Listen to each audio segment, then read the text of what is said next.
Next up, we have an update from the reigning Arnold champion and the former Mr. Olympia champion Derek Lunsford. So people do not give Derek enough credit on how much improvements he has been able to make ever since he switched over into the men's open bodybuilding. And that was back in 2022, especially in his chest and in his delts, because these two were the main area of focus that people talked about a lot, that he doesn't have enough definition and enough muscle in there. Now he will never have these striations across his chest like Hadi Chopin does. Actually, no one can. But if we compare Derek's most muscular shot from 2022 versus this year, he did add a good amount of muscle, making his chest look a lot fuller and his delts a lot bigger and more rounder, which added to his width and enhanced his X-frame even more. So Derek is just under 14 weeks out in his most recent YouTube video.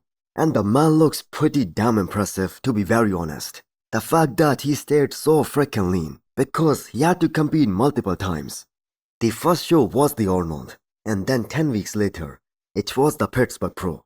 And that will allow him to utilize these next 4 weeks to add more muscle, more tissue, but at the same time, get leaner and also start bringing out the detail. And then he's gonna drop the hammer to start the prep for this year's Mr. Olympia. And this is something we also saw from Derek during his prep for this past Arnold. I mean, the way he was looking at 4 weeks out. A whole lot of people out there were under the impression that Derek might not even be ready for this past Arnold.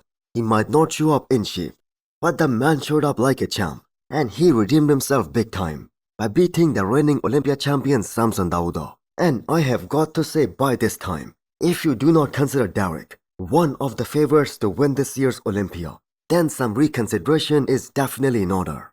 The judges absolutely love what he brings every single time on the stage, and a less than 100% Derek beating the best ever mutant at this past Pittsburgh Pro. That is a proof that Derek is gonna be a top contender to win this year's Olympia title.